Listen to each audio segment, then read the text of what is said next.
Hello student, welcome to my channel Sarwan lecture. जितने भी student 2023 board exam में paper देने वाले हैं, आज का ये वीडियो सबसे ज्यादा इंपॉर्टेंट है। आज की इस वीडियो को लास्ट तक जरूर देखना।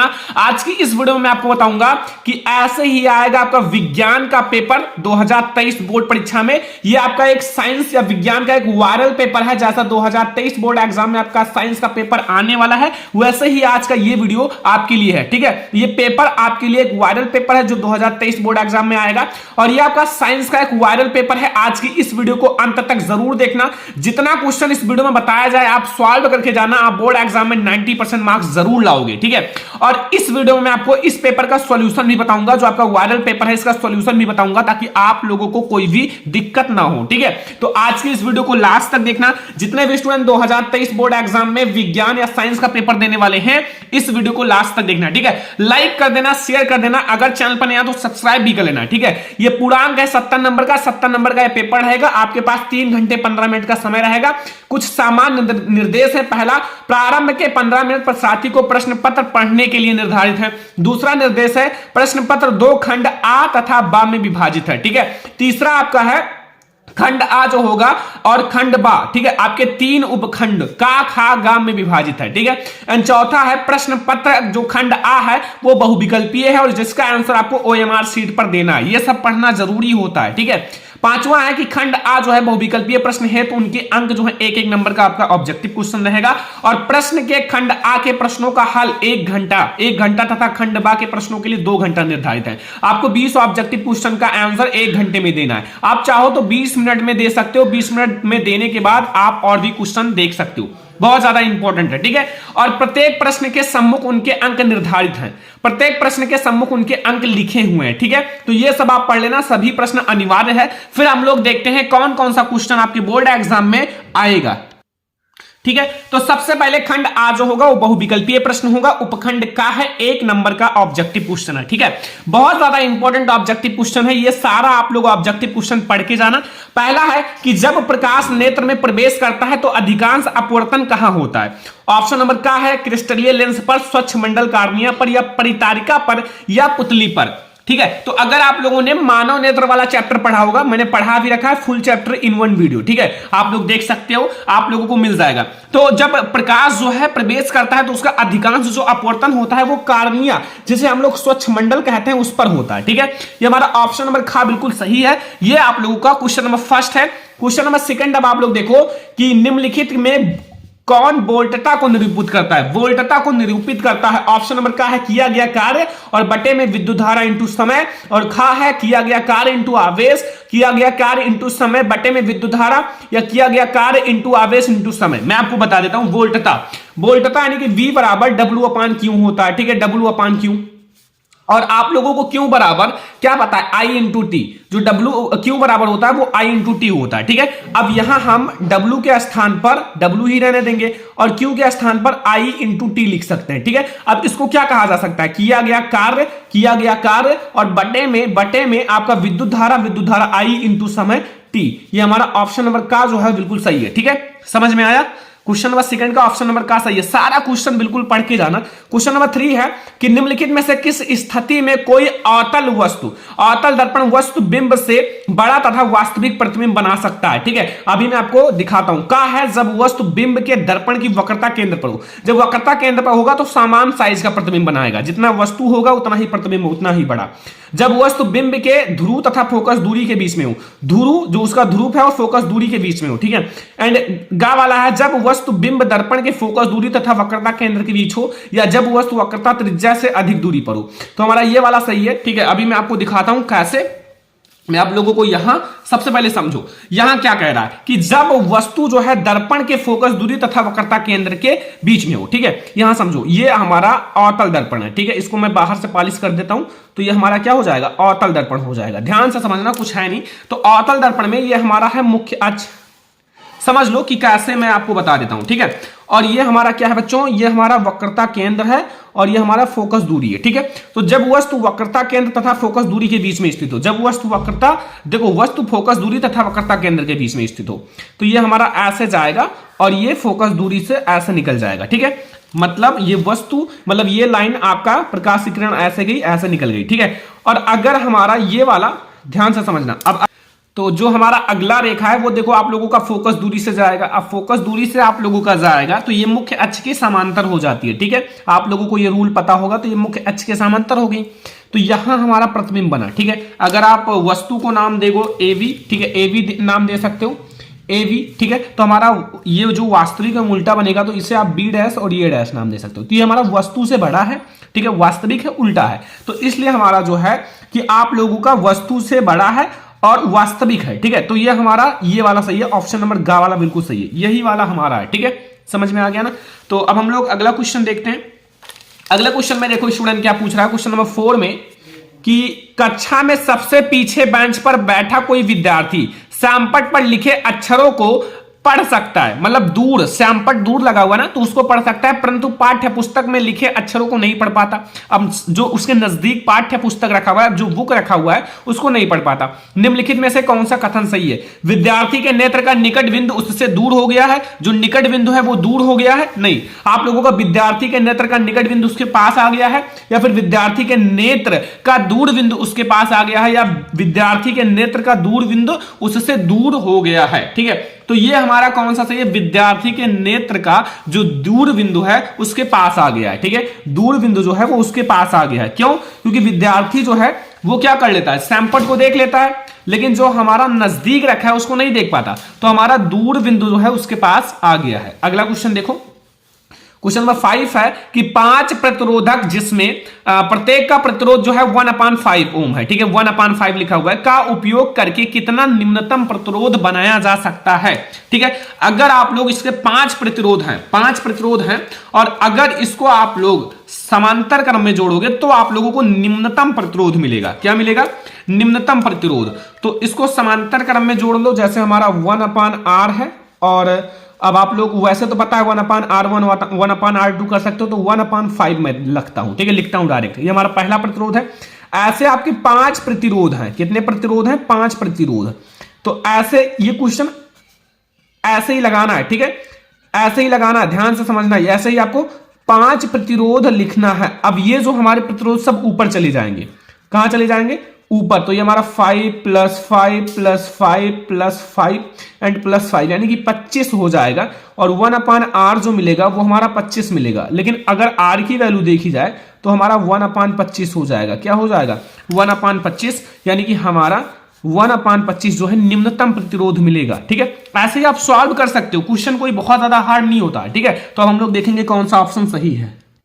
तो स्टूडेंट हमारा 1/25 यानी कि खा वाला ऑप्शन बिल्कुल सही है, ठीक है। खा वाला ऑप्शन जो है हमारा बिल्कुल सही है। क्वेश्चन नंबर 6 देखो, दिए गए चित्र के अनुसार कागज के तल में स्थित किसी क्षैतिज तार में पूर्व और पश्चिम की ओर कोई धारा या नियत धारा प्रवाहित हो रही है। चुंबकीय क्षेत्र की दिशा उत्तर से दक्षिण की ओर उस बिंदु पर होगी। 1 मार्क्स का ऑब्जेक्टिव है। देखो ये हमारा ईस्ट है, ये वेस्ट है, ये नॉर्थ है, ये साउथ है, ठीक है, और ये हमारा ये मतलब ऐसे ही है, ठीक है। तो ये तार के ठीक ऊपर होगा, या तार के ठीक नीचे, या कागज के तल में तार के ऊपर स्थित है, या कागज के तल में तार के दक्षिण में स्थित है, ठीक है। तो तार के ठीक नीचे होगा, क्योंकि ये ठीक नीचे है, तो वैसे भी आप ट्रिक के द्वारा याद कर सकते हो कि तार के ठीक नीचे होगा, ठीक है। समझ में आ गया ना। क्वेश्चन नंबर 7 अब आप लोग देखो, निम्नलिखित में से किसके द्वारा अनंत पर स्थित किसी वस्तु का प्रतिबिंब अत्यधिक छोटा बनता है? अगर अनंत पर होगा यानी कि इनफाइनाइट, जिसे हम लोग इनफाइनाइट कहते हैं, तो हमारा फोकस पर बनेगा, और जब अनंत पर वस्तु होता है तो फोकस पर बहुत ही महीन बिंदु साइज का प्रतिबिंब बनता है, ठीक है। तो केवल अवतल दर्पण के लिए, या केवल उत्तल दर्पण के लिए, या केवल उत्तल लेंस के लिए, हमारा इन सभी के लिए बनेगा बच्चों। अगर आप देखोगे सभी स्थितियों में तो आप लोगों को दिखेगा, अवतल दर्पण हो या उत्तल दर्पण हो, अवतल लेंस हो या उत्तल लेंस हो, सारे में यही केसेस हैं कि बिंदु साइज का प्रतिबिंब बनता है, ठीक है। तो ये हमारे फिजिक्स के ऑब्जेक्टिव थे, 7 ऑब्जेक्टिव। अब हमारा उपखंड का खा स्टार्ट हो गया। अब आप लोगों का केमिस्ट्री का ऑब्जेक्टिव है। एक मिश्र धातु है। एक मिश्र धातु कैसा होता है? एक तत्व है, या एक यौगिक है, या एक समांगी मिश्रण, या एक विषमांगी मिश्रण।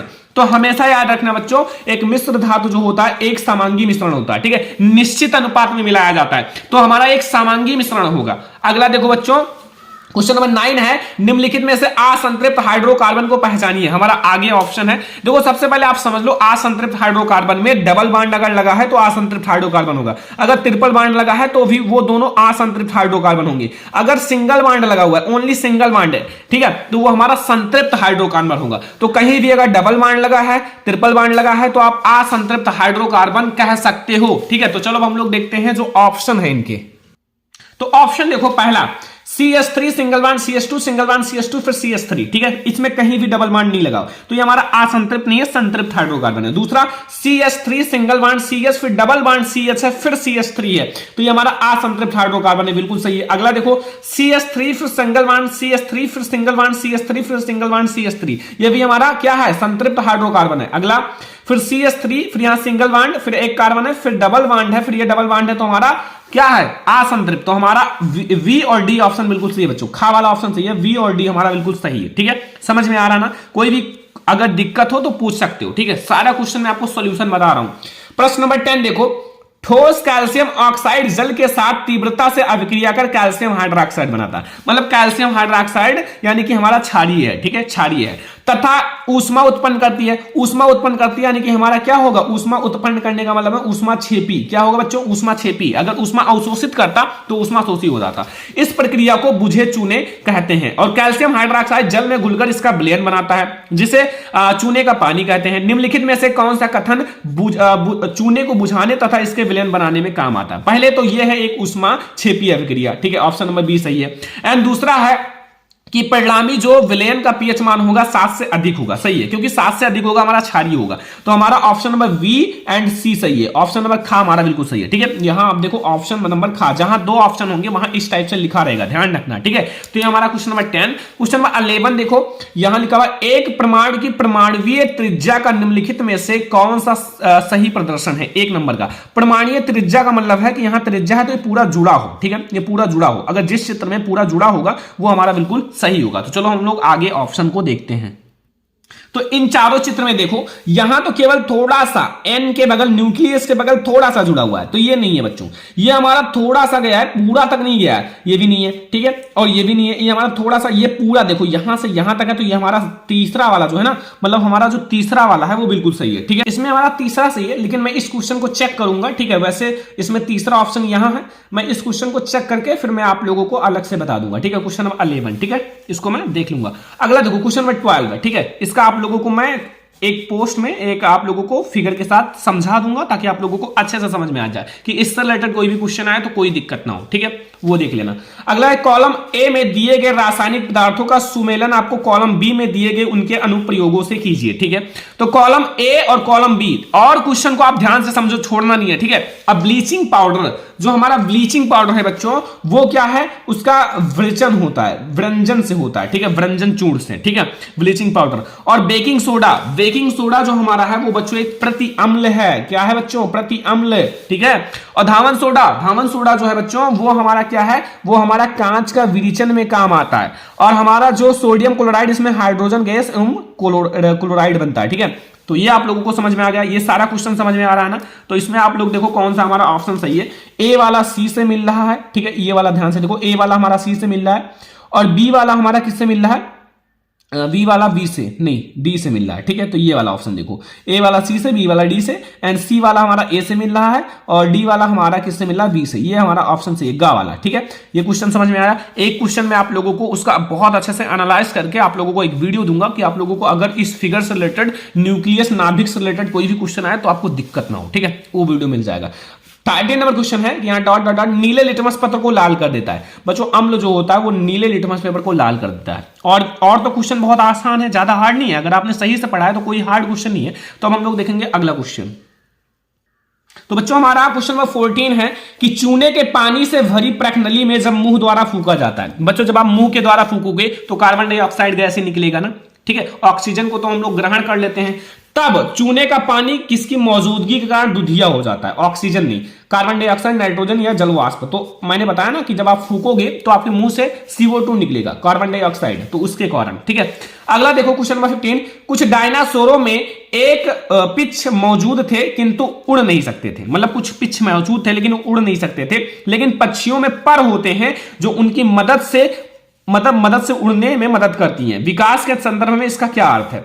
देखो, सरीसृपियों की उत्पत्ति पक्षियों से हुई, या फिर सरीसृपियों और पक्षियों के बीच कोई विकास संबंध नहीं है, दोनों ही जीवों में परपिच्छ समजात अंग हैं, या पक्षियों की उत्पत्ति सरीसृपों से हुई। तो बच्चों, जो पक्षियों की उत्पत्ति है वो सरीसृपों से हुई है, ठीक है, विकास चैप्टर से है, ध्यान रखना। अगला क्वेश्चन देखो स्टूडेंट, 16 नंबर, कि यदि किसी जीव का जीवाश्म पृथ्वी की अपेक्षाकृत गहरी परतों से प्राप्त हुई है, बहुत नीचे से पृथ्वी के, तब हम भविष्यवाणी क्या कर सकते हैं? तो हम यही भविष्यवाणी करेंगे कि जीव का जो विलोप है वो हजारों वर्ष पूर्व हुआ है, बहुत पहले हुआ, इसीलिए ये इतना नीचे है।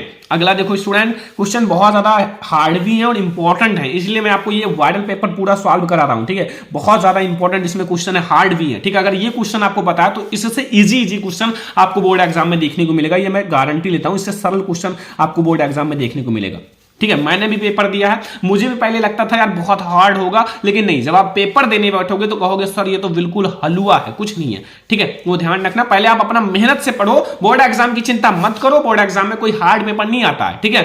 देखो चित्र में भाग ए, भाग बी, भाग सी क्रम से है, ऑफ ये देखो भाग ए, भाग बी, भाग सी, ठीक है। अब ये है क्या, आपको ये बताना है ये है क्या, ठीक है। तो आपका जो भाग ए है यह प्रांकुर, क्या है? प्रांकुर। भाग बी आपको पता है ना, ये बीज का पात्र है, मतलब बीज पात्र है, ठीक है, बीज पात्र है। और अगला जो है ये नीचे होता है ना, तो मूल, मूल मतलब जड़, और मूलांकुर जिसे कहते हैं, ठीक है। तो हमारा क्या है? प्रांकुर, बीज पात्र, मूलांकुर। तो प्रांकुर, बीज पत्र और मूलांकुर, ऑप्शन नंबर गा वाला हमारा बिल्कुल सही है। तो ये हमारा क्वेश्चन नंबर 17। अब हम लोग देखेंगे अगला क्वेश्चन, क्वेश्चन नंबर 18 पर फोकस करो बच्चों। इसमें क्या पूछ रहा है कि अमृता देवा बिश्नोई, ठीक है, एक नाम है अमृता देवा बिश्नोई, राष्ट्रीय पुरस्कार भारत सरकार द्वारा किस क्षेत्र में प्रदान किया? मतलब इन्हें एक राष्ट्रीय पुरस्कार दिया गया, वो किस क्षेत्र में? 1 नंबर का ऑब्जेक्टिव है, जीव संरक्षण हेतु, पौधों की कटाई के लिए, जैव प्रौद्योगिकी के क्षेत्र में, या जल संरक्षण हेतु। तो बच्चों इनको क्यों दिया गया था? जीव संरक्षण हेतु, जीवों की रक्षा करने के लिए, जीव संरक्षण, ठीक है। क्वेश्चन नंबर 19 देखो, यदि मटर के एक गोल तथा हरे रंग के बीज वाले पौधे, या फिर यहां कैपिटल आर और यहां वाई झुर्रीदार तथा पीले रंग के बीज के पौधे में, या स्मॉल आर कैपिटल वाई में संकरण कराया जाता है, तो F1 पीढ़ी में कैसा मिलेगा? गोल तथा पीला, गोल और हरे, या झुर्रीदार और हरे, या झुर्रीदार और पीले। तो बच्चों वो जो मिलेगा वो हमें कैसा मिलेगा? गोल तथा पीले, ठीक है, ध्यान रखना। अब देखो यहां आपको दिख रहा है कि निम्नलिखित में चित्र ए में मादा जनन तंत्र, जो मादा जनन तंत्र होता है किस भाग को प्रदर्शित करता है? इसमें तो सारे बच्चों को पता होगा क्या क्या चीजें हैं, अगर नहीं पता तो मैं आपको पहले एक एक चीजों को बता दूं। ये जो है ये अंडवाहिनी है, ये अंडाशय है, ये गर्भाशय है, ये ग्रीवा है, ठीक है। एंड और तो ज्यादा विशेष है नहीं, लेकिन हमें चित्र ए वाले को बताना ये क्या है। तो ये तो मैंने बता दिया अंडाशय है। तो मादा जनन तंत्र में ये ग्रीवा नहीं है, योनि भी नहीं है, गर्भाशय भी नहीं है और अंडाशय भी है, अंडाशय ये है, ठीक है। क्या है? अंडाशय है, क्योंकि हमें केवल ए वाले को बताना था। तो ये 20 ऑब्जेक्टिव क्वेश्चन, बिल्कुल वायरल ऑब्जेक्टिव क्वेश्चन है बच्चों, कंप्लीट कर लो अगर बोर्ड एग्जाम में 90% मार्क्स लाना है, ठीक है। और भी क्वेश्चन कराए जाएंगे, लेकिन अभी हमारे ये 20 ऑब्जेक्टिव क्वेश्चन है, और इसमें जो आपके क्वेश्चन है मॉडल पेपर में, जो आपका वायरल पेपर है उसको देखते हैं। देखो बच्चों, खंड बा, मैं आपको इसमें भी कुछ सॉल्यूशन करा दूंगा, जो आसान है उनको आप खुद कर लेना, ठीक है।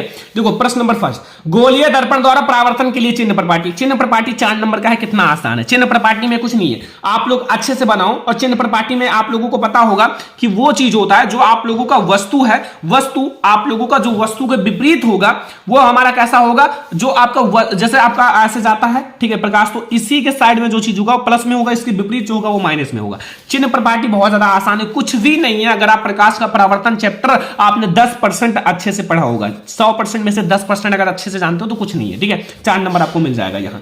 फिर आपका वायुमंडल में अपवर्तन किस प्रकार होता है, और तारे क्यों टिमटिमाते हैं जबकि ग्रह नहीं टिमटिमाते, तारे क्यों टिमटिमाते हैं, ग्रह क्यों नहीं टिमटिमाते, इस पर मैंने वीडियो बना रखा है, देख लेना, 4 नंबर आपको मिल जाएगा।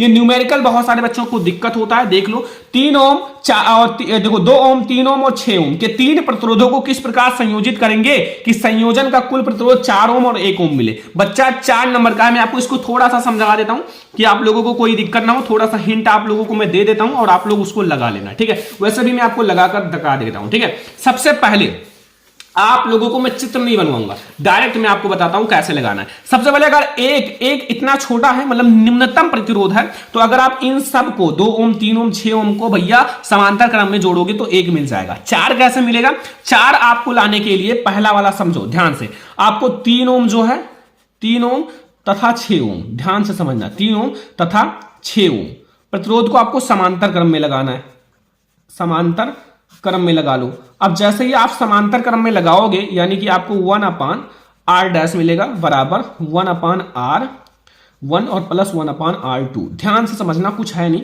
मैं आपको थोड़ा सा आप लोग समझना, यहां 1/3 और प्लस 1/6 इसका एलसीएम ले लो, ठीक है, यहां आगे नहीं, एलसीएम आप लोग ले लो 6 हो जाएगा, और यहां 3 2 जा 6 प्लस 6 1 जा 6, और यहां हमारा हो जाएगा 3/6। ये हमारा क्या मिल जाएगा? 1/r' जो मिलेगा वो मिलेगा 1/2, ठीक है। यहां से हमें मिलेगा r बराबर 2 ओम।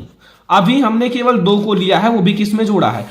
समांतर क्रम में, ठीक है। किसको? एक 3 ओम को और एक हमारा 6 ओम को। अब आप लोगों को अगर देखो हमें 4 ओम लाना है ना, 4 ओम कैसो भी लाना है, ठीक है। ये आप लोगों का जैसे मैथ में होता है ना कि सिद्ध करो इसके बराबर कैसो भी सिद्ध करो, ठीक है। अब हम लोग क्या करेंगे आगे आप लोगों को जो ये 2 ओम मिला है, ये हमें जो 2 ओम प्रतिरोध मिला है तथा हमारा जो 2 ओम और है, 2 ओम और भी है ना, को श्रेणी क्रम में जोड़ लो, बस हो गया। दोनों श्रेणी क्रम में 4 ओम आपको मिल जाएगा, श्रेणी क्रम में जोड़ लो। तो श्रेणी क्रम में जोड़ोगे तो आप लोगों का R जो होगा वो बराबर होगा, ये आप लोगों का R' मैंने माना है, तो R' प्लस 2 ओम, जो 2 ओम है, तो R बराबर हमारा 2 ओम और प्लस 2 ओम, ये दोनों जुड़ जाएगा और बराबर हो जाएगा 4 ओम की।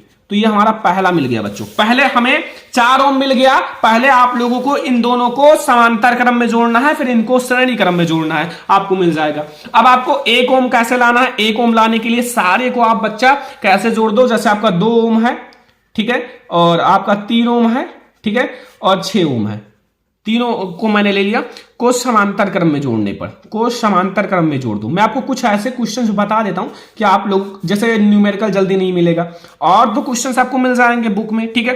तो इसलिए मैं आपको ये सॉल्व करा देता हूं। 1/r जो होगा वो बराबर होगा, आप सारे को समांतर में जोड़ दो, 1/2 1/3 प्लस 1/6, इसका एलसीएम हो जाएगा 6। अब 2 3 जा 6 प्लस 3 2 जा 6 और प्लस 6 1 जा 6, और ये हमें मिलेगा बच्चों बराबर 6/6, और यहां से हमें मिलेगा 1, और यहां से अगर आप क्रॉस भी करोगे तो R की वैल्यू हमें 1 ही ओम आएगा, 1 ओम आएगा। ये हमें दूसरा वाला मैंने आपको सिद्ध करके दिखा दिया, कैसे हमें 1 ओम लाना है, कैसे हमें 4 ओम लाना है। तो ये आप लोगों का 4 ओम भी आ गया, 1 ओम भी आ गया, कोई दिक्कत नहीं है ना, कोई कंफ्यूजन भी नहीं होगा। अगला देखो, दक्षिण हस्त अंगुष्ठ नियम में अंगूठे की दिशा निर्दिष्ट करती है। यह नियम किस फ्लेमिंग के वाम हस्त के नियम से भिन्न है? किसी क्षैतिज शक्ति संचरण लाइन में पूर्व से पश्चिम दिशा की विद्युत धारा प्रवाहित हो रही है, और इसके ठीक नीचे किसी बिंदु पर तथा इसके ठीक ऊपर किसी बिंदु पर चुंबकीय क्षेत्र की दिशा क्या होगी? बच्चा 6 नंबर का है, बहुत ज्यादा इंपॉर्टेंट है। अगर आपको ये नहीं आता इसे तो आप कर ही सकते हो, मैंने पढ़ा रखा है। विद्युत मोटर का सिद्धांत तथा कार्यविधि स्पष्ट कीजिए, और विद्युत मोटर में विभक्त वाले का क्या महत्व? 6 नंबर मिल जाएगा, मैंने पढ़ा रखा है, आपको गाइड में भी मिल जाएगा, बुक में भी मिल जाएगा, तो इसको मुझे बताने की क्या जरूरत है, आप लोग देख लो, ठीक है। मैंने वीडियो भी बना रखा है। अब आपका केमिस्ट्री आ गया, उपखंड खा। मैं आपको देखो ध्यान से, कुछ है नहीं, देखो पहला निम्नलिखित संरचनाएं आपको बनाना है, एक एक संरचना एक एक नंबर का। पहला क्लोरोप्रोपेन, मैं आपको कुछ संरचना बता देता हूं, कुछ आप लोग बना लेना, ठीक है, क्योंकि आप लोगों को भी मेहनत करना जरूरी है, बोर्ड एग्जाम नजदीक है। क्लोरोप्रोपेन, ठीक है, पहला क्लोरोप्रोपेन, प्रोपेन का मतलब कितना आपका कार्बन है? 3 कार्बन है, ठीक है। तो 1 कार्बन 2 कार्बन 3 कार्बन, ठीक है, तीनों कार्बन को मैंने जोड़ लिया, और यहां मैंने क्लोरीन जोड़ लिया, क्लोरो। अब आप जितने भी आपके बचे खाली स्थान है वहां आप हाइड्रोजन जोड़ दो। H कुल मिला के कार्बन की संयोजकता 4 होनी चाहिए, बस आप लोग ये, ठीक है, बस हो गया। क्या दिक्कत है इसमें? कुछ है? बहुत ज्यादा आसान है।